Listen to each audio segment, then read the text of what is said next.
વિદ્યાર્થી મિત્રો, આપણે ધોરણ 6 સામાજિક વિજ્ઞાનમાં નવું પાઠ્યપુસ્તક જે આવ્યું છે એનો પાઠ 1 જોઈ રહ્યા છીએ. આપણે પહેલા ભાગમાં અમુક વસ્તુ જોયેલી હતી, આ બીજો ભાગ છે. તો બીજા ભાગમાં આપણે પૃથ્વીનું નકશાંકન ત્યાંથી આપણે જોઈશું. તો પૃથ્વીનો નકશો બનાવવો થોડો મુશ્કેલ છે, કારણ કે આપણા ગ્રહની સપાટી સમતલ નથી. તેની આકૃતિ લગભગ ગોળાકાર છે. એટલા માટે કહીએ છીએ કે તે સંપૂર્ણ ગોળાકાર નથી, પરંતુ ધ્રુવો પર થોડી ચપટી છે. છતાં પણ આપણે તેને વ્યવહારુ દ્રષ્ટિએ ગોળાકાર માનશું. મતલબ આની વાત કરે છે કે આપણે માનીએ છીએ ગોળાકાર, પણ વાસ્તવમાં કેવી છે?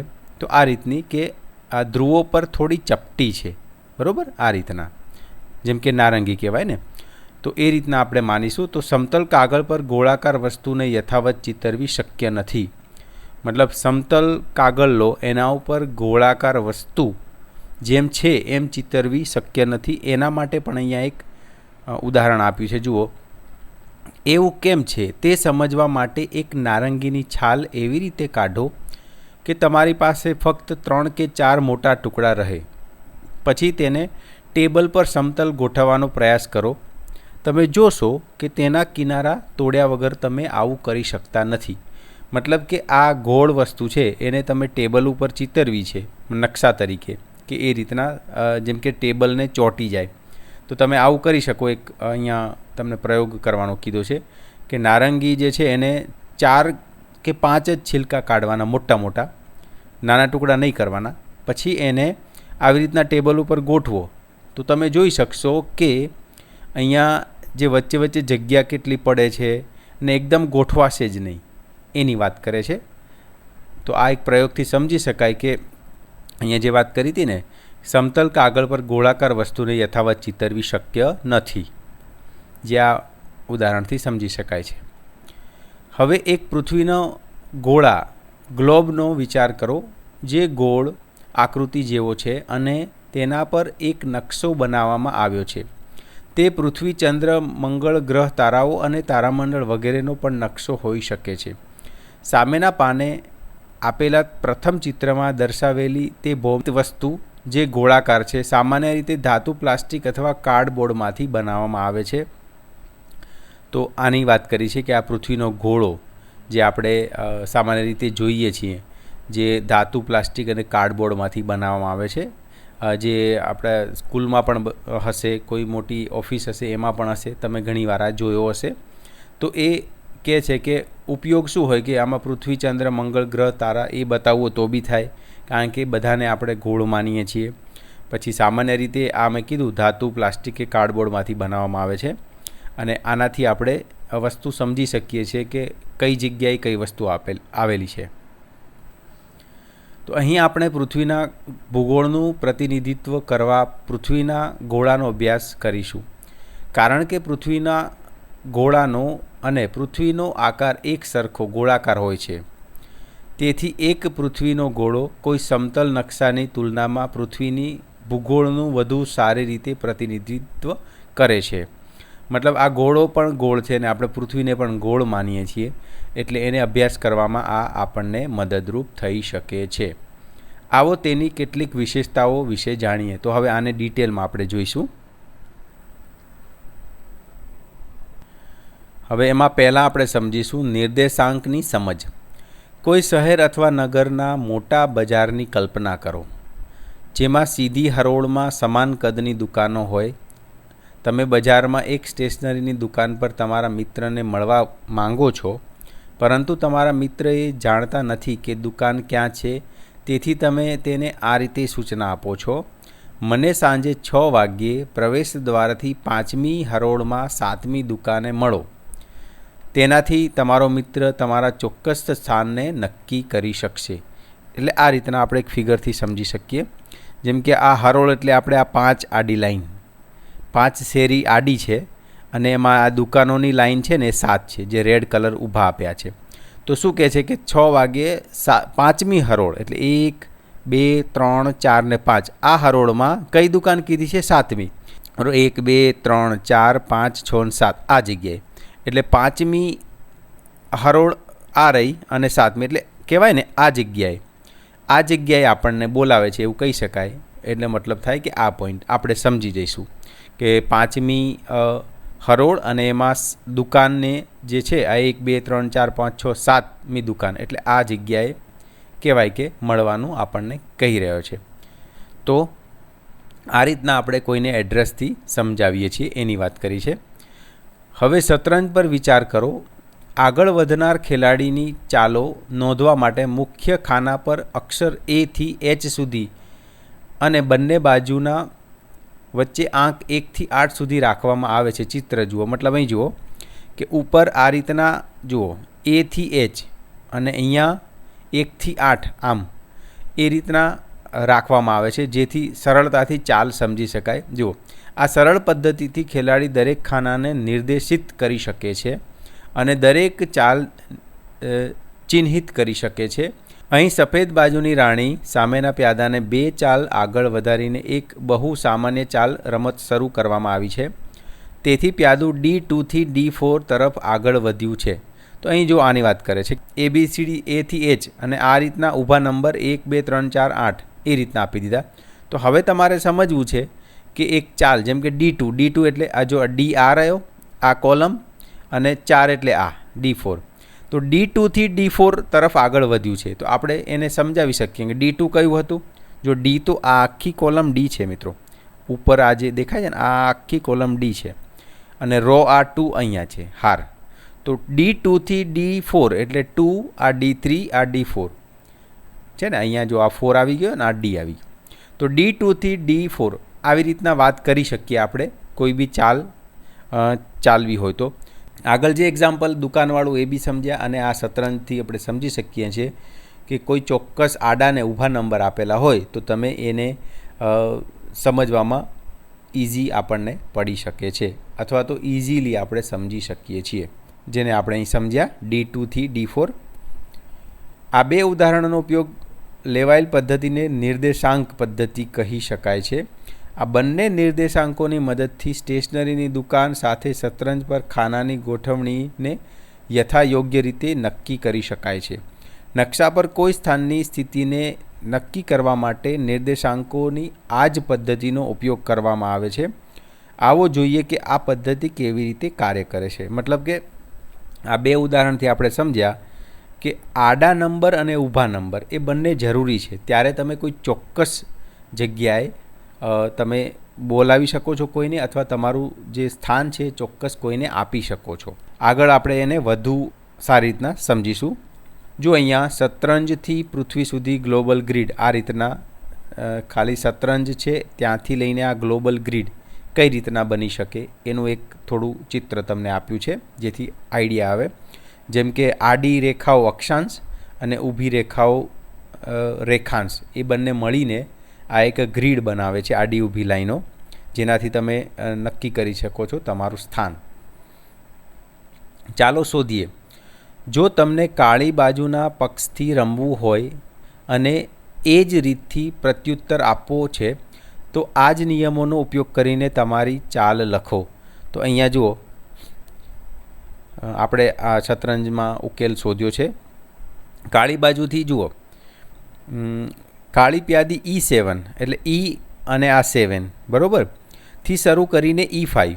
અહીંયા E છે આ કોલમ છે એમાં 5 આ છે એટલે અહીંયાથી અહીંયા એરો બતાવ્યો જ છે આગળ વધશે. અક્ષર E અને અંક 5ના છેદથી નવી સ્થિતિ નિર્દેશિત થાય છે, મતલબ E7 થી E5. તો આ રીતના વાત છે. હવે અક્ષાંશ સમજીએ. ચાલો પૃથ્વીના ગોળાને ફરીથી જોઈએ. તેના પર ઉત્તર ધ્રુવ અને દક્ષિણ ધ્રુવને ઓળખવા સરળ છે. પૃથ્વીના ગોળાને ફેરવો. જ્યારે તેને ફેરવો છો ત્યારે ઉપરના અને નીચેના સ્તરે આવેલા અંતિમ બિંદુ બંને ધ્રુવ છે. મતલબ કે જુઓ આ ગોળામાં ઉપરની સાઈડ જે આ પોઈન્ટ છે એને ઉત્તર ધ્રુવ અને આની નીચે સેમ એકદમ નીચેની સાઈડ ત્યાં દક્ષિણ ધ્રુવ હોય. એટલે ઉપરનો ભાગ ઉત્તર ધ્રુવ, નીચેનો ભાગ દક્ષિણ ધ્રુવ એની વાત કરી છે. તેની વચ્ચે ભૂમધ્ય રેખા હોય છે. જો આ રેખાની વાત કરી છે આ જુઓ આ રેખા જાય છે આ ડી, એને ભૂમધ્ય રેખા કહેવામાં આવે છે, જેને વિષુવવૃત્ત પણ કહે છે. તે વૃત્તને ઓળખો, તે દર્શાવતા વર્તુળને ધ્યાનથી જુઓ. આકૃતિ 1.3 જુઓ. આ જે છે ને આ આડી લાઈન જે રેડ કલરની બતાવી છે એને ઇક્વેટર એટલે કે વિષુવવૃત્ત કહે છે, બરાબર, જેને ભૂમધ્ય રેખા પણ કહેવામાં આવે છે.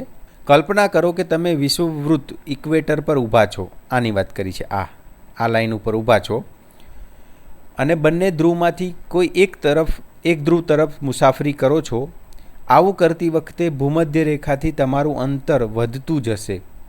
હે ને, અહીંયા તમે હશો તો આમ જાઓ છો ઉત્તર અથવા તો દક્ષિણ, તો આ જે ભૂમધ્ય રેખા છે વિષુવવૃત્ત, તેનાથી તમારું ડિસ્ટન્સ વધતું જશે, બરાબર છે, અંતર વધતું જશે.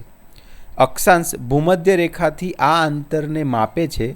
તમે આ મુસાફરીના કોઈપણ બિંદુ પર એક કલ્પિત રેખા દોરી શકો છો જે ભૂમધ્ય રેખાના સમાનાંતર પૂર્વથી પશ્ચિમ તરફ જાય છે.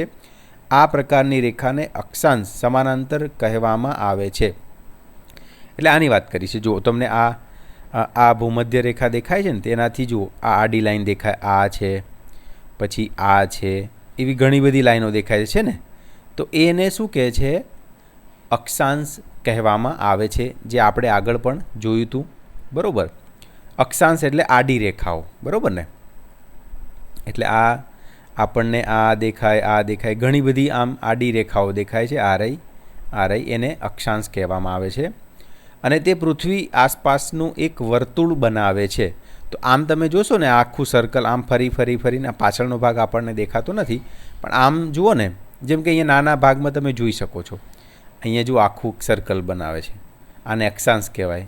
આ બધા અક્ષાંશ છે ને, આ બધા વર્તુળો શું દર્શાવે છે? અક્ષાંશ દર્શાવે છે.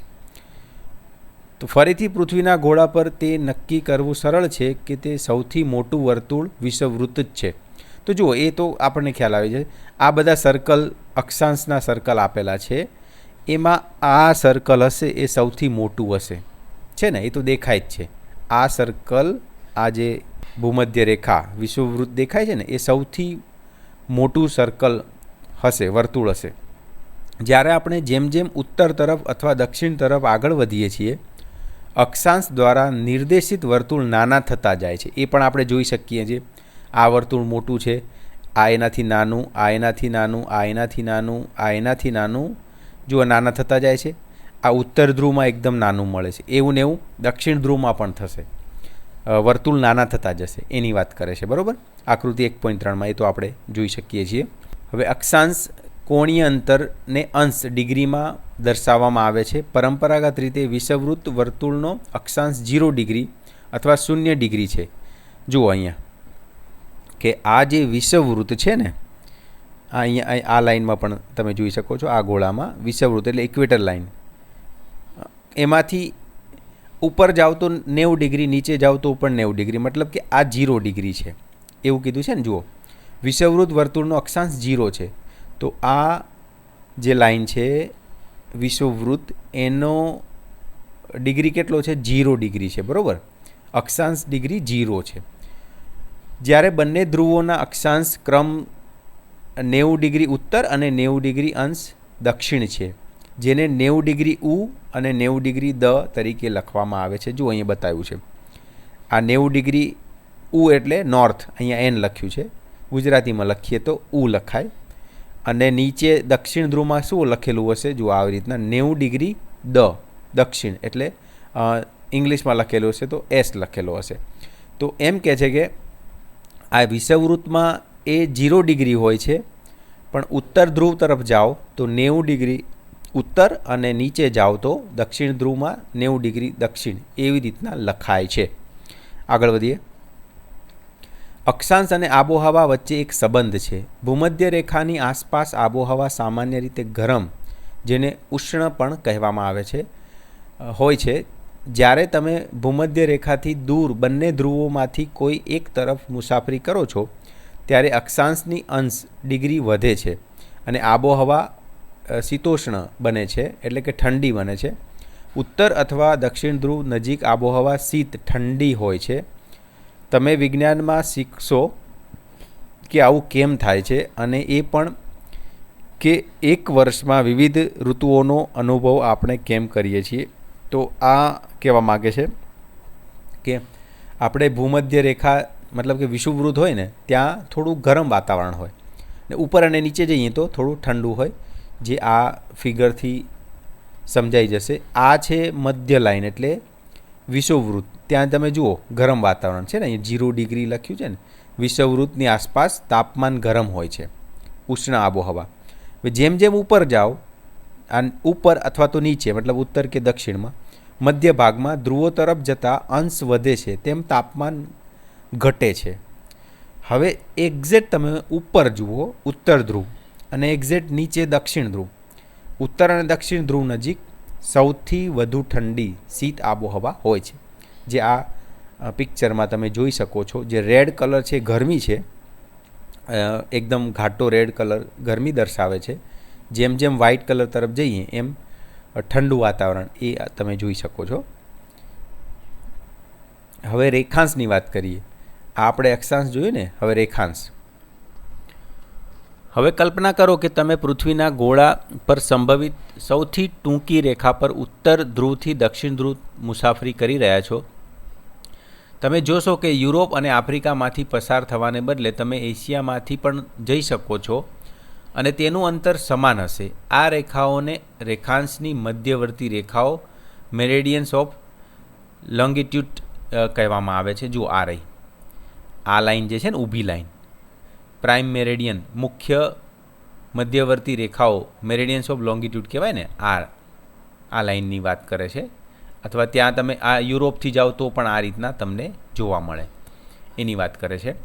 આ અર્ધવર્તુળો છે જે એક ધ્રુવથી બીજા ધ્રુવ સુધી જાય છે. મતલબ કે જુઓ, આ નોર્થ પોલથી ઉત્તર ધ્રુવથી દક્ષિણ ધ્રુવ તમે જાઓ ને તો કેટલું વર્તુળ બને? અડધું જ બને. જેમ કે અહીંયા તમે જોયું ને, અહીંયાથી અહીંયા જે દેખાય છે અડધું જ બને છે. તો અહીંયા ઉત્તર ધ્રુવથી દક્ષિણ ધ્રુવમાં એક અડધું જ સર્કલ બને, આખું સર્કલ ના બને, એની વાત કરે છે. અને આ જે લાઈન બતાવે છે એને શું કહેવાય છે? મધ્યવર્તી રેખાઓ મેરિડિયન્સ ઓફ લોંગિટ્યુડ કહેવામાં આવે છે.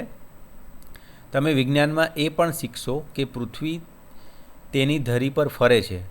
આને સરળ રીતે સમજવા માટે ટેબલ લેમ્પને પૃથ્વીના ગોળાથી થોડે દૂર મૂકો અને કલ્પના કરો કે તે સૂર્ય છે જે પૃથ્વીને પ્રકાશિત કરી રહ્યો છે. પૃથ્વીનો ગોળાને પૂર્વ તરફ ફેરવવાથી આપણે જોઈ શકીએ છીએ કે પૃથ્વી પર કેટલીક, જો આની વાત કરે છે કે તમે આ પૃથ્વી સમજી લો ગોળાને, અને સૂર્ય એ આ લેમ્પ સમજો, તો તમે આમ પૂર્વ તરફ આમ ફેરવશો ને તો તમને શું, આ જે લેમ્પ બાજુ જે જગ્યા છે ત્યાં પ્રકાશ મતલબ દિવસ દેખાશે. એની ઓપોઝિટ આ બાજુની સાઈડ તમને શું દેખાશે કે રાત છે.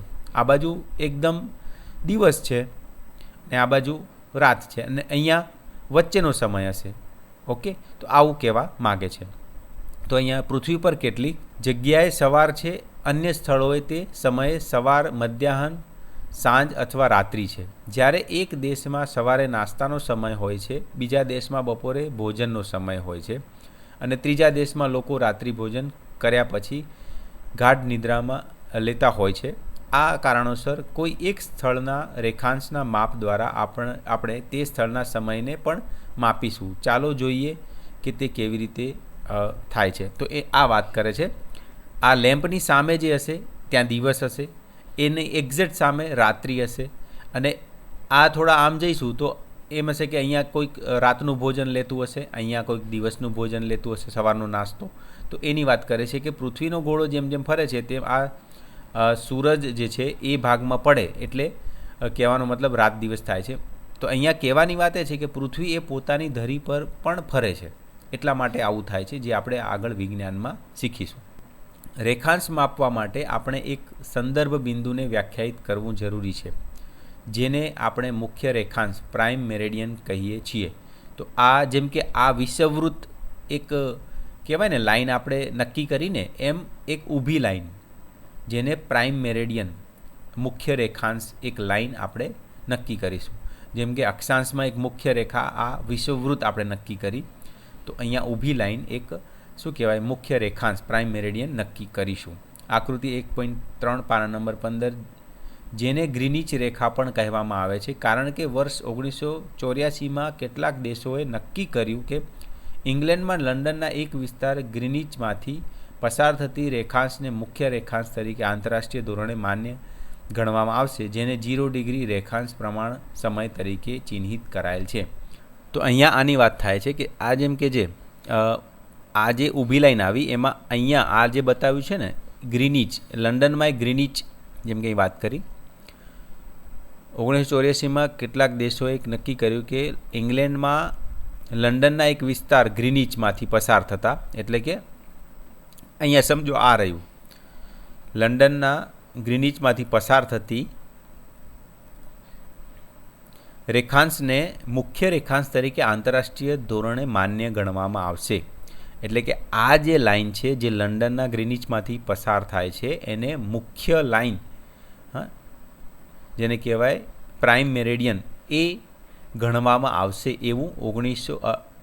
એવું વર્ષ 1884માં નક્કી કરવામાં આવ્યું. તો આ એની વાત કરે છે, જેને 0 ડિગ્રી રેખાંશ પ્રમાણ સમય તરીકે ચિહ્નિત કરાયેલ છે. જેમ કે અહીં જોઈ શકાય છે આ જે લાઈન છે ને એને 0 ડિગ્રી રેખાંશ તરીકે માનવામાં આવે છે. તો એની વાત કરી છે અહીંયા. હવે અહીં જોઈએ તો વિષુવવૃત્તથી ધ્રુવો તરફ જતા અક્ષાંશ એ અંતરનું એક માપ છે. તે જ રીતે જો તમે વિષુવવૃત્તથી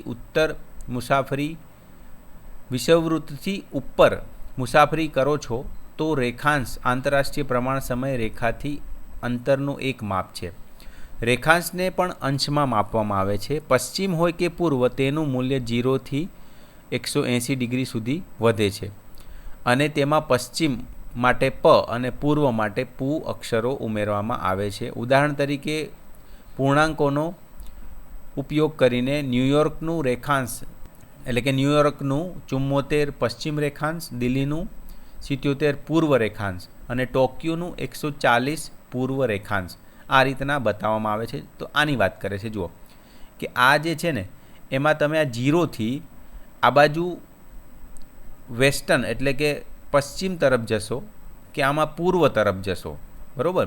તો એ રીતના વચ્ચેથી આવી રીતના બે ભાગ પશ્ચિમ અને પૂર્વના પાડેલા હોય છે, બરાબર? એવી રીતના માનવામાં આવે છે. તો એમાં આ રીતના તમે નકશામાં પછી જોશો કે અમેરિકા સાઈડ જે છે ને એ પશ્ચિમ રેખાંશ એવી રીતના આપણે એને બતાવીશું અને દિલ્હીનું જેમ કે દિલ્હી આ બાજુ હશે તો પૂર્વ રેખાંશ અને ટોક્યો પણ આ બાજુ છે તો એ પૂર્વ રેખાંશ એવી રીતના લખાશે. તો અહીંયા એની વાત કરી છે. ચૂકશો નહીં. જો અહીંયા જેમ કે તમે રેખાંશની મધ્યવર્તી રેખાને પૃથ્વીના ઘોડા ઉપર જોઈ શકો છો 180 ડિગ્રી પરે અને 180 ડિગ્રી પૂરે, એટલે કે પૂર્વ રેખાંશ એક જ રેખાંશ છે. માટે આ રેખાંશને પશ્ચિમ રેખાંશ અથવા પૂર્વ રેખાંશના લખતા 180 ડિગ્રી જ લખવામાં આવે છે. તો આની વાત કરે છે. જુઓ અહીંયા આ મધ્યવર્તી લાઈન છે ને એમાં આ બાજુ આ 180, કારણ કે આ તો ખબર છે વેસ્ટર્ન પાર્ટ છે અને આ ઈસ્ટર્ન પાર્ટ છે, બરાબર? પશ્ચિમ અને પૂર્વ. તો એને ખાલી 180 ડિગ્રી જ લખાય છે. તમે આમથી જાઓ કે આમથી જાઓ, બરાબર? એમાં પશ્ચિમ પૂર્વ એવું લખવામાં આવતું નથી, પણ ખાલી 180 ડિગ્રી એવું જ લખેલું હશે, બરાબર? આપણે સ્થાન દર્શાવવા પછી પૂર્વ પશ્ચિમ એવું લખતા હોઈએ છીએ. અક્ષાંશ અને રેખાંશ એ બે નિર્દેશકો કોઓર્ડિનેટ્સ મળીને પૃથ્વી પરના કોઈ ચોક્કસ સ્થળને દર્શાવે છે. અક્ષાંશ અને રેખાંશની મદદથી પૃથ્વી પરના કોઈ પણ સ્થાનને શોધવામાં સક્ષમ છો. આમ જ્યારે એવું કહેવામાં આવે છે કે દિલ્હી 21 ઉત્તર અક્ષાંશ અને 77 પૂર્વ અક્ષાંશ પર આવેલા છે તો તમે તેને સારી રીતે સમજી શકો છો. જો કે આ અંશ લગભગ પૂર્ણ છે પરંતુ તે ચોક્કસ નથી. મતલબ કે અહીંયા તમે અક્ષાંશ અને રેખાંશ એ બંનેનો ઉપયોગ કરી, મતલબ આડી લાઈનો અને ઊભી લાઈનો એ બંને નક્કી કરીને તમારું પૃથ્વી ઉપર એક તમારું સ્થાન જ્યાં તમે અત્યારે ઊભા છો અથવા તો કોઈને કહેવા માગો છો કે આ જગ્યા છે મારું ઘર, તો એ તમે બતાવી શકો છો, એની વાત કરી છે. અને અહીંયા જે ઉદાહરણ તરીકે દિલ્હી 21 ઉત્તર અક્ષાંશ અને 77 પૂર્વ રેખાંશ આપેલું છે એ અંદાજિત છે, પોઈન્ટમાં પણ હોઈ શકે એવું કહેવા માગે છે. ખાલી સમજવા માટે આપણે એને પરફેક્ટ નંબર 21 અને 77 લીધા છે. પાના નંબર 15 પર આકૃતિ 1.3માં વાદળી રેખાઓ ગ્લોબ પરના અક્ષાંશ અને રેખાંશની રેખાઓને દર્શાવે છે. આની વાત કરે છે આકૃતિ 1.3. આ જે અક્ષાંશ અને રેખાંશ દેખાય છે, આ બધી રેખાઓ મળીને પૃથ્વી પર એક જાળી બનાવે છે, જેને ગ્રીડ રેખાઓ પણ કહેવામાં આવે છે. જેમ કે આમ આડી અને ઊભી બંને બનીને જો આ રીતના આ છે, આ આડી અને ઊભી, તો એવું બંને મળીને એક ચોરસ જાળી જેવી રચના બનાવે છે, સંપૂર્ણ ગ્રીડ. જેમ કે તમારે રેખાંશ અને અક્ષાંશ એવું બંને કહીને આડી અને ઊભી લાઈનો, તો અહીંયા તમને એક પોઈન્ટ મળશે, એવું પોઈન્ટ અહીંયા મળશે. એવી રીતના નાની નાની તમે લાઈનો લેશો તો તમે નાના નાના સ્થાનો પણ બતાવી શકો છો, એની વાત કરી છે. ચાલો શોધીએ. જો તમારા વર્ગખંડમાં પૃથ્વીના ગોળામાં અથવા નકશા પોથીમાં અક્ષાંશ અને રેખાંશ સ્પષ્ટ રીતે ચિહ્નિત થયેલ, તો મુંબઈ, કોલકાતા, સિંગાપુર, પેરિસના અક્ષાંશ અને રેખાંશના અંદાજિત આંક લખવાનો પ્રયાસ કરો. તો આ રીતના જુઓ, આપણે નકશામાં અંદાજિત બતાવ્યા છે. મુંબઈ છે 90 ડિગ્રી નોર્થ, 72 ઈસ્ટ. સિંગાપુર 1.3 ઉત્તર, 103.8 ઈસ્ટ છે. Kolkata 22.5 north, 88.3 East. Paris 48 north અને 2.3 ઈસ્ટ. તો આ રીતના તમે નકશા પોથીમાં બતાવી શકો છો. મેં અહીંયા જવાબ આપ્યા છે. હવે આ જે વાત થઈ છે ને ગ્રીનિચ મધ્યરેખા, આ છે જે આપણે આ પશ્ચિમ ગોળાર્ધ અને ઉત્તર ગોળાર્ધમાં વહેંચે છે, બરાબર. અને જેમ કે વિષુવવૃત્ત છે એ આપણે ઉત્તર ગોળાર્ધ અને દક્ષિણ ગોળાર્ધમાં બે ભાગમાં વહેંચે છે, સમજ્યા ને. તો ગ્રીનિચ રેખા પશ્ચિમ પૂર્વ ગોળાર્ધમાં વહેંચે અને વિષુવવૃત્ત ઉત્તર અને દક્ષિણ ગોળાર્ધમાં વહેંચે છે. તો એ આપણે અહીં જોઈશું આગળ. ચૂકશો નહીં. હકીકતમાં ગ્રીનિચ રેખા એ પ્રથમ જાણીતી ગ્રીનિચ રેખા નથી.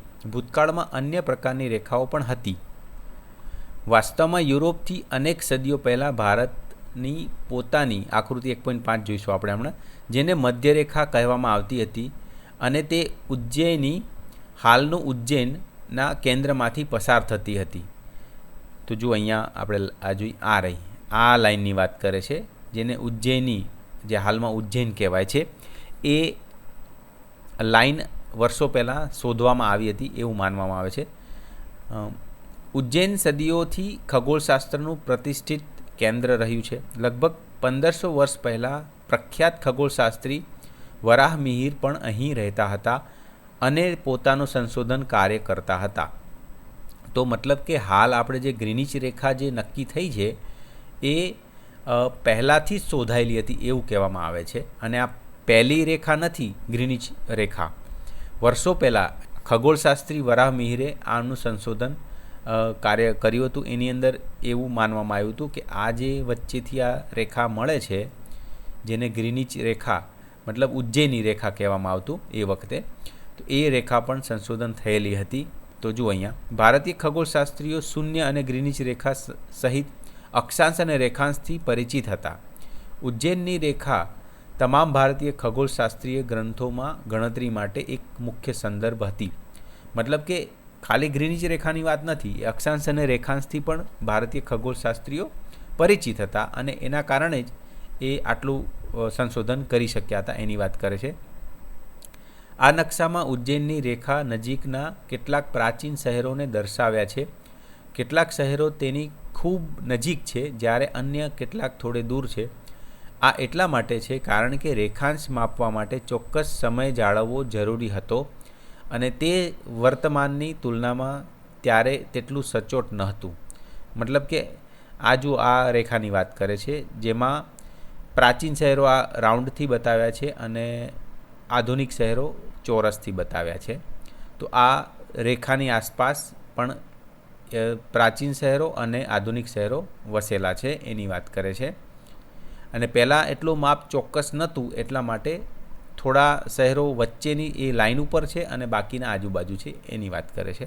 સર્વે ઓફ ઇન્ડિયા દ્વારા પ્રકાશિત થયેલ આ નકશો કેટલા સમાંતર અક્ષાંશો અને મધ્યવર્તી રેખાંશથી સાથે દર્શાવવામાં આવ્યો છે.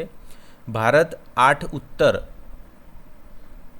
થી 37 ઉત્તર અક્ષાંશ સુધી વિસ્તરેલો છે અને 68 પૂર્વ રેખાંશથી 97 પૂર્વ રેખાંશ સુધી વિસ્તરેલો છે. 2 રંગોમાં દર્શાવેલ છે. જુઓ અહીંયા આની વાત કરે છે કે 8 ડિગ્રી શું કીધું છે, ઉત્તરથી 37 ઉત્તર. હવે મિત્રો આમાં તમને એમ થાય કે બંને ઉત્તર ઉત્તર કેમ લખ્યું છે? તો જુઓ કીધું ને કે આપણે જે કહેવાય ને અક્ષાંશમાં 2 ભાગ પડે છે, ઉત્તર ગોળાર્ધ અને દક્ષિણ ગોળાર્ધ. ને આપણું ભારત આવેલું છે ઉત્તર ગોળાર્ધમાં. એટલે તમે એને જ્યારે અક્ષાંશમાં બતાવશો તો આ ઉપરના ગોળામાં જેટલા શહેરો આવેલા છે કે દેશ આવેલા છે એને તમારે અક્ષાંશમાં ઉત્તર જ લખવું પડશે.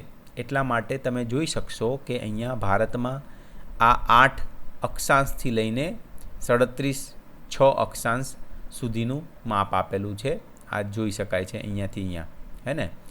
એવી જ રીતના જુઓ 68 પૂર્વ રેખાંશથી 97 પૂર્વ રેખાંશ. અહીં જો 68.7 પૂર્વ રેખાંશ આ ભાગ છે અને 97.25 રેખાંશ તો આ માપ છે. મતલબ અક્ષાંશ 8 થી 37 વચ્ચે અને રેખાંશ 68 થી 97 વચ્ચે ભારત આવેલો છે એની વાત કરી છે. અને મેં તમને સ્પષ્ટ કરી દીધું કે અહીંયા બંને ઉત્તર ઉત્તર કેમ લખેલું છે, કારણ કે ભારત આ ઉત્તર ગોળાર્ધમાં મતલબ કે વિષુવવૃત્તમાં ઉપરના ભાગે આવેલો છે, નીચેના ભાગે નહીં, એટલા માટે. તો અહીંયા હવે આવે છે સમય ક્ષેત્ર એટલે કે ટાઈમ ઝોનને સમજવું. પૃથ્વીના ગોળાને પુનઃ પશ્ચિમથી પૂર્વ તરફ ફેરવો. તે જ રીતે આપણી પૃથ્વી પોતાની ધરી પર ફરે છે અને પ્રત્યેક 24 કલાકમાં ચક્કર પૂરું કરે છે. એક ચક્કર 360 ડિગ્રી છે. તેથી તેનો અર્થ એ છે કે દર કલાકે 15 ડિગ્રી ફરે છે. તો જો આ રીતના કહેવા માગે છે કે ટોટલ 360 ડિગ્રી હોય 24 કલાક, તો 1 કલાક કેટલા ડિગ્રીનો થાય? 15 ડિગ્રીનો થાય, બરાબર. દર કલાકે 15 ડિગ્રી ફરે છે, એનો હિસાબ આવી રીતના થાય, ખસે છે. હવે દરેક 15 ડિગ્રી પર રેખાઓને ચિહ્નિત કરો. મુખ્ય રેખાંશ વૃત્તથી પૂર્વ તરફ જતાં આપણે 0 ડિગ્રી, 15 ડિગ્રી, 30 ડિગ્રી, 45 ડિગ્રી પૂર્વ મેળવીએ છીએ. અને આ જ રીતે 15 ડિગ્રી જોડતાં 180 ડિગ્રી સુધી પૂર્વ સુધી પહોંચી શકીએ છીએ. જો ગ્રીનિચ રેખામાં બપોરે 12 વાગ્યાનો મધ્યાંશ છે તો દરેક 15 ડિગ્રી રેખાંશ પર સ્થાનિક સમય 1 કલાક વધે છે. જો 15 ડિગ્રી પૂર્વ પર બપોરે 1 વાગ્યાનો સ્થાનિક સમય છે તો 30 ડિગ્રી પૂર્વ પર બપોરે 2 વાગ્યા હશે તથા તે ક્રમમાં સમય આગળ વધતો જશે. તો જો આ રીતના વાત કરે છે, આ ટાઈમ ઝોનની વાત કરી છે. તો ગ્રીનિચ રેખા આ છે, સમજો આ વચ્ચેની જે 12 વાગેલા છે, આ મિડલ, એમાં જીઓ નીચે 0 ડિગ્રી આપ્યું જ છે. તો એમ કહે છે કે આ બાજુ તમે જશો પૂર્વમાં તો 15 ડિગ્રી, પછી 30 ડિગ્રી, આવી રીતના જો નીચે આપે છે 15 ડિગ્રી, 30 ડિગ્રી, 45 ડિગ્રી. તો એમ કહે છે કે આ બાજુ તમે 15 ડિગ્રી જશો તો 1 કલાક વધશે. મતલબ કે અહીંયાથી આ 12 વાગ્યા છે, 0 12 ગણી લો, તો આ બાજુ જશો પૂર્વમાં 15 ડિગ્રી તો 1 કલાક. મતલબ અહીંયા કેટલા વાગ્યા હશે? 1 વાગ્યો હશે, અહીંયા આપ્યું જ છે જુઓ.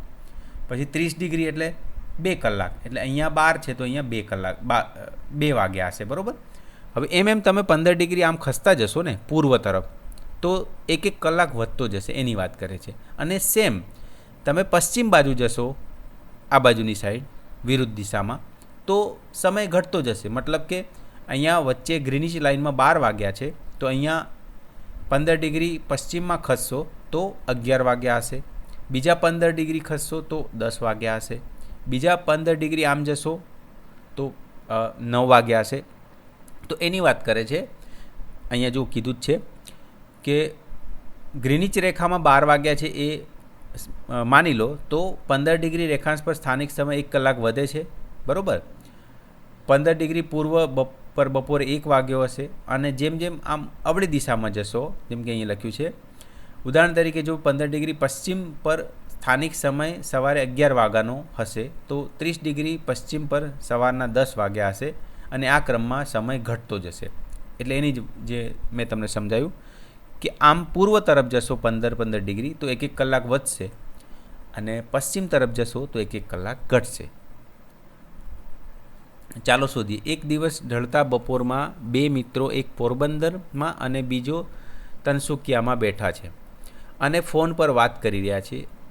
તિનસુકિયામાં રહેલા મિત્ર કહે છે કે અસમમાં સૂર્યાસ્ત થઈ ગયો છે અને હવે અંધારું છે, જ્યારે પોરબંદરમાં રહેલો મિત્ર આશ્ચર્ય પામે છે અને કહે છે પણ અહીં તો હજી દિવસનું અજવાળું છે, આવું કેમ છે તે સમજાવો અને એક વર્ગખંડની એક પ્રવૃત્તિ તરીકે આ 2 શહેરો વચ્ચે સ્થાનિક સમયના તફાવતની ગણતરી કરો. સૂચન: પોરબંદર અને તનસુકિયા વચ્ચે રેખાંશમાં 30 ડિગ્રીના તફાવત પર વિચાર કરો અને ત્યારબાદ તમે સમયનો તફાવત જાણી શકશો. તો જુઓ, ત્યારબાદ તમે સમયનો તફાવત જાણી શકશો. તો જોઈએ, આ રીતના વાત કરે છે.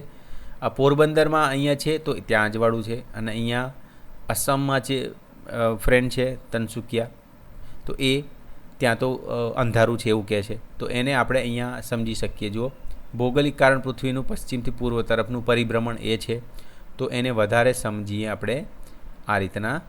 જુઓ કે અને અહીંયા તમને કીધેલું છે, જુઓ નોટમાં 30 ડિગ્રીનો તફાવત માનવાનો છે પોરબંદર અને તિનસુકિયા વચ્ચે.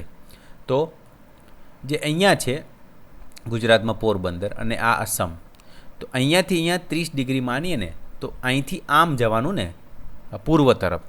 તો અહીંયા સપોઝ વાગ્યા છે આપણા કેટલા 12 વાગ્યા છે, તો અહીંયા અસમમાં વાગશે 2, કારણ કે 30 ડિગ્રી કીધું છે ને, અને 30 ડિગ્રીનું મિનિટ થાય છે 120, જેને 2 કલાક, અર્થાત અસમનો સ્થાનિક સમય ગુજરાત કરતાં 2 કલાક આગળ હશે, અથવા તો એવું કહેવાય કે અસમ કરતાં ગુજરાત 2 કલાક પાછળ સમય હશે, એવું કહી શકાય. એટલે કે જો ગુજરાતનો જે ભાઈ છે ત્યાં 6 વાગે છે, મતલબ થોડું અજવાળું છે, તો અસમમાં 8 વાગ્યા હશે, અંધારું થઈ ગયું હશે. તો આ રીતની જે પ્રયોગ કીધું હતું એનું આપણે કન્ક્લુઝન કાઢી શકીએ કે 2 કલાકનો તફાવત રહેશે 30 ડિગ્રીમાં. આપણે વાત કરી હતી ને 15 ડિગ્રીમાં 1 કલાક, તો 30 ડિગ્રીમાં 2 કલાક. એ રીતના જો અહીંયા બાકીના જે સિટીઝ છે એને પણ તમે આ રીતના ટાઈમ ઝોનમાં કન્વર્ટ કરી શકો છો. આ પદ્ધતિનો ઉપયોગ પૃથ્વી પરના કોઈપણ સ્થાનના સ્થાનિક સમયની ગણતરી કરવા માટે થઈ શકે છે, પરંતુ આ પદ્ધતિ કોઈ દેશની અંદર અનેક સ્થાનિક સમયોના ઉપયોગના સંદર્ભમાં યોગ્ય નથી.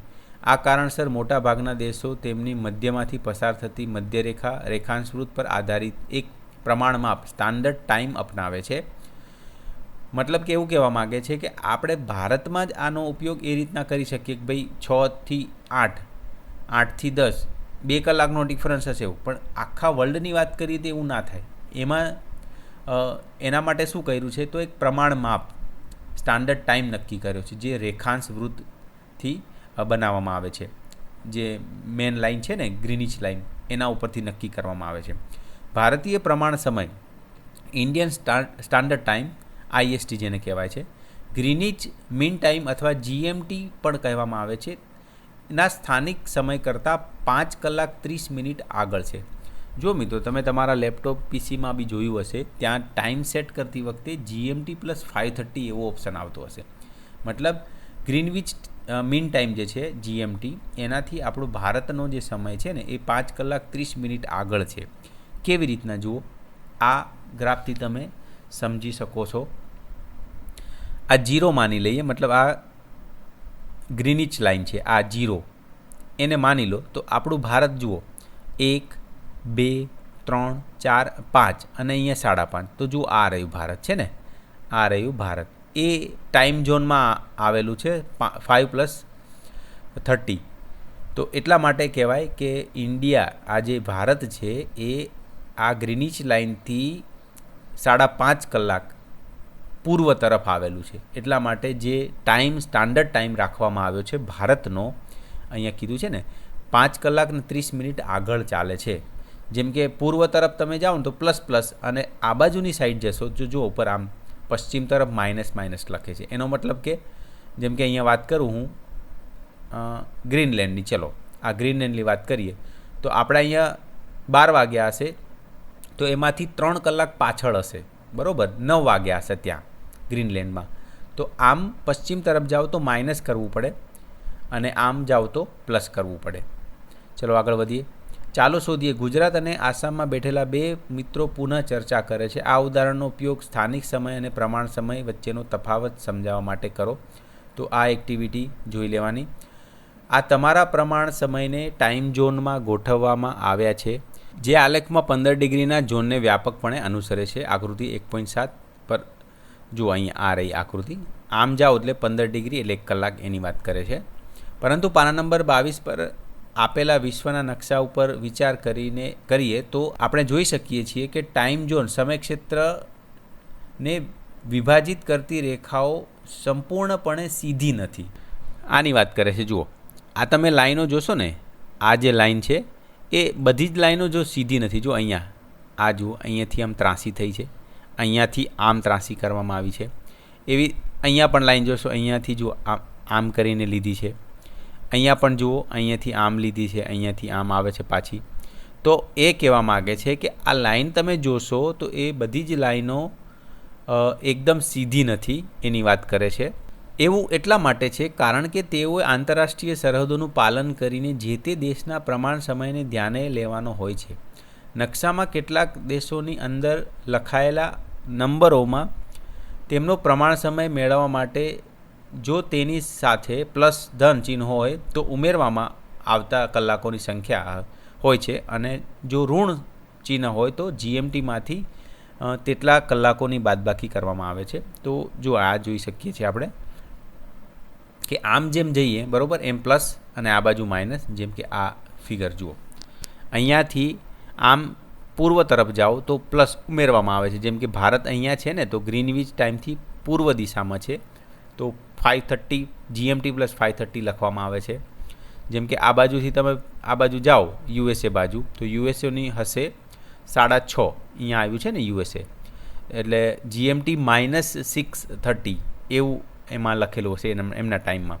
તો એટલે એવું કહેવા માગે છે કે જેમ પૂર્વ તરફ જશો એમ પ્લસ, એટલે કે જે સમય જીએમટી હોય એનાથી પ્લસનો સમય દર્શાવવામાં આવે છે, અને પશ્ચિમ તરફ જાઓ તો માઇનસનો સમય દર્શાવવામાં આવે છે.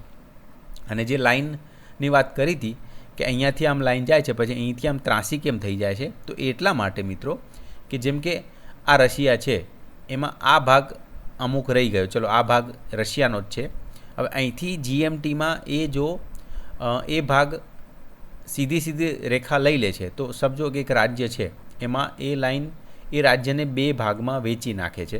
તો એવું થશે કે હવે આની કલ્પના કરો. ચલો તો અહીંયા આ કલ્પના કરો કે આ એક રાજ્ય છે, એક અડધું રાજ્ય 11માં આવે છે ને અડધું 12માં આવે છે. તો મતલબ એવું થશે કે અડધા રાજ્યમાં જે સમય હશે એના કરતાં 12, એટલે કે અડધા રાજ્યમાં એનાથી અડધો કલાક વધારે હશે. તો એક જ રાજ્યમાં 2 અલગ અલગ સમય આપવો થોડું મુશ્કેલ ભર્યું કામ છે. જેમ કે આપણા ગુજરાતની વાત કરો, અડધા ગુજરાતમાં અલગ સમય હોય અને અડધા ગુજરાતમાં અલગ સમય હોય, તો શું પ્રોબ્લેમ તો આવશે જ. એટલા માટે શું કર્યું છે એમને કે ભાઈ થોડું એ મેનેજમેન્ટ કરવા માટે આ લાઈનોને થોડી ત્રાસી કરી નાખી છે એ જગ્યાએ. અહીંથી તમે જોશો આ બધાનો સ્ટાન્ડર્ડ ટાઈમ સેટ કરવા માટે લાઈનો થોડી ત્રાસી કરી નાખી છે. તો આનું રીઝન એ જ છે. તો આ આકૃતિઓ આપણે જોઈ. ચૂકશો નહીં. ઉપરોક્ત સમજૂતી પરથી એવું લાગે છે કે દરેક દેશને પોતાનો એક પ્રમાણ સમય હોય છે.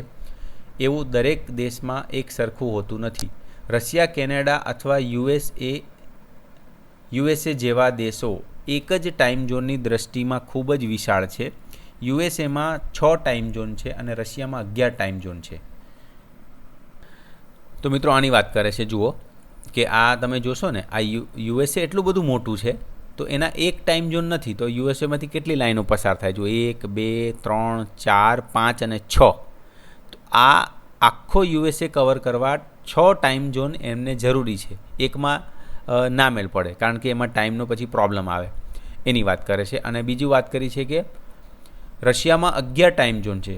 તો મિત્રો જોશો તમે, રશિયા પણ બહુ મોટું છે. જો અહીંથી લઈને અહીંયા સુધી વિસ્તરેલું છે, તો એમાં પણ 1, 2, 3, 4, 5, 6, 7, 8, 9, 10, 11 લાઈનની જરૂર પડે છે. એટલે 11 ટાઈમ ઝોન છે. તો ઉપરની આ જે લાઈનો બતાવે છે ને, ટાઈમ ઝોન બતાવે છે. એટલે કહે છે કે દરેક દેશમાં એક ટાઈમ ઝોન એ ના ચાલે, એટલા માટે યુએસએમાં 6 ટાઈમ ઝોન છે અને રશિયામાં 11 ટાઈમ ઝોન છે. હવે અહીંયા કીધું છે પૂર્વથી પશ્ચિમ તરફ મુસાફરી કરતા સ્થાનિક સમય સાથે તાલમેલ બેસાડવા તમારી ઘડિયાળના સમયને 10 વખત ગોઠવવી પડશે.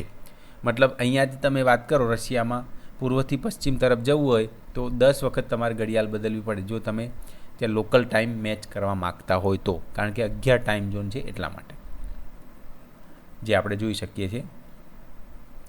એ જ રીતે આકૃતિ 1.9માં ભારત ઉપર કેન્દ્રિત પૃથ્વીનો ગોળો પર કેટલાક દેશોના જીએમટીના સંદર્ભમાં પ્રમાણ સમય દર્શાવે છે. ગ્રીનિચ પર આવેલ સમય રેખાની બરાબર આગળની રેખા લગભગ 180 ડિગ્રી રેખાંશ પર છે. તેને આંતરરાષ્ટ્રીય દિનાંતર રેખા ઇન્ટરનેશનલ ડેટ લાઇન કહેવામાં આવે છે. તો આ આકૃતિની વાત કરે છે. જો અહીંયા 0થી +2 1 આ રીતના આમ જાઓ છો, જેમ કે ભારતમાં 530 એટલે 5 ઉપર આપેલું છે ને, તો એની વાત કરે છે. જોઈએ હવે તમે નકશામાં જોઈ શકો છો તે મુજબ +12 -12 ટાઈમ ઝોન આ રેખા પર એકબીજાને સ્પર્શે છે. જો તમે તેને વહાણ અથવા વિમાન દ્વારા પાર કરો છો તો તમારે તમારી ઘડિયાળમાં તારીખ બદલવાની જરૂર છે. જો તમે પૂર્વ તરફથી મુસાફરી કરતા તેને ઓળંગો છો તો તમે એક દિવસ સમજી લો સોમવારના બદલે રવિવારે ઘટાડશો. કે અહીંયા આ લાઇનમાં જુઓ +12 -12 એકબીજાને જુઓ સ્પર્શે છે, બરાબર. તો મતલબ કે તમે આ બાજુથી આમ જાઓ પૂર્વથી પશ્ચિમ, તો અહીંયા તમે જેમ કે રવિવારે હો તો તમે +12માં જતા રહ્યા ને, તો મતલબ કે તમારે સમય સોમવારના બદલે રવિવાર કરવો પડશે, બરાબર. એક ઘટાડવો પડશે, એની વાત કરે છે કે સોમવારના બદલે રવિવાર ઘટાડશો, એની વાત કરે છે. ચલો, જો તમે પશ્ચિમ તરફથી ઓળંગો છો તો તમે એક દિવસ રવિવારના બદલે સોમવાર ઉમેરો છો. એટલે આમ કહે છે કે આ બાજુથી પશ્ચિમથી પૂર્વ તરફ જશો, અહીંથી અહીં, તો એક દિવસ તમારે વધારવાનો રહેશે. આપણે જોયું કે આંતરરાષ્ટ્રીય દિનાંતર રેખા 180 ડિગ્રીના રેખાંશ પર છે, પરંતુ તે કેટલાક વિદેશોમાંથી પસાર થાય છે. ત્યાં એક દિવસનું વિભાજન કરવાનું ટાળવા માટે વાંકી ચૂકી થઈને પસાર થાય છે.